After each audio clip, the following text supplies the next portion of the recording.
In this video, I'm going to try and describe some of the common dynamics at play in a situation of complete estrangement between separated parents, and how things tend to go disastrously bad for everyone, even when both parents are otherwise responsible people with good intentions, and even when the child starts with secure attachment to both parents.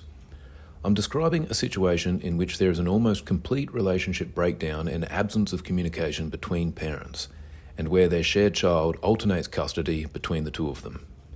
The fundamental problem is that both parents are, as is normal, extremely invested in the well-being of their child, and the natural consequence of this is that they will both be extremely interested in the happenings and general environment of the other parent's house where the child spends 50% of the time. But due to the communication breakdown, neither parent has any direct way of knowing what is happening in the other's house. In fact, because separation is often so absolute, typically, the only potential source of information about the other parent and about the other household is through the child. Children tend to be attuned to their parents and will almost certainly be, at the very least, highly aware and concerned about the animosity that they have seen building between their parents. And on some level, they also probably grasp the dilemma that both of their parents are in, of being naturally anxious about the happenings of the other household, but having no direct way of gaining any relevant intel. Ideally, children would like to 1. Maintain secure attachment with both parents, and 2. Do anything possible to improve diplomatic relationships between their parents. Without adding anything else, it has already become essentially impossible for the child to mention either of the worlds they inhabit with the one parent whenever they are living in the world they inhabit with the other parent. If things are going well in one house, they can't mention this, as doing so could potentially make the other parent jealous and sad. If things are going bad in one house, they can't mention this either, as doing so might trigger worse arguing between their parents, which could make both parents angry and sad and also lead to making one or both parents angry with them. At all, mentioning the other house is essentially an ultimatum game for the child.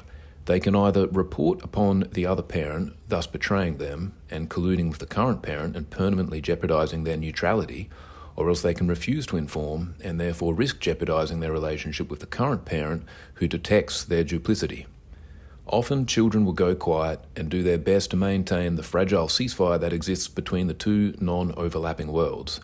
I can't think of any other circumstance a person could ever find themselves in a similar situation, with the exception of deep undercover secret agents who have to maintain entire double lives. Ultimately, this doesn't work either, because neither parent understands exactly what's going on. They might become frustrated and annoyed and blame the child for what appears as surliness towards them. Or else they might conclude that the deterioration in their relationship with their child is due to the other parent having successfully, quote-unquote, won over the child's complete and unyielding allegiance. Everybody ends up unhappy.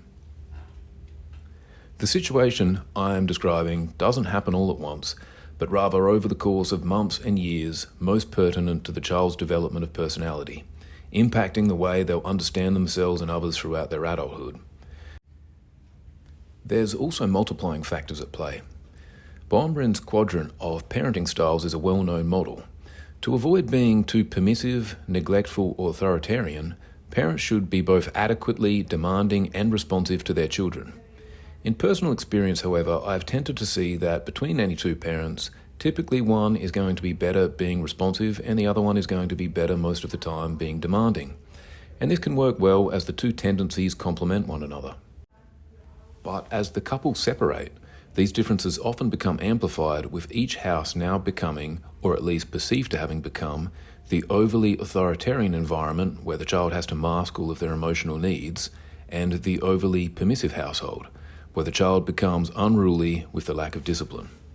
At both houses, parenting has become harder, seemingly because of the other parent's extremities, and as a consequence, perhaps each parent feels the need to double down on their own natural style to compensate for what they believe is happening at the other house. A final multiplier is that in this type of circumstance, everyone involved possesses emotional weaponry of a far higher payload than in normal circumstances. In virtually every family, arguments can occasionally escalate into personal attacks and emotional blackmail. But in a separated family, such threats simply have more weight and consequence behind them because the situation is so loaded to begin with. I'm not saying that every aspect of the scenario laid out is guaranteed to happen exactly in this way, but these are some of the worst and most common details. Everything I've described, I believe, can be largely alleviated if the parents are able to keep open some level of direct communication. They might have to go to relationship counselling, and they might have to go back again several times.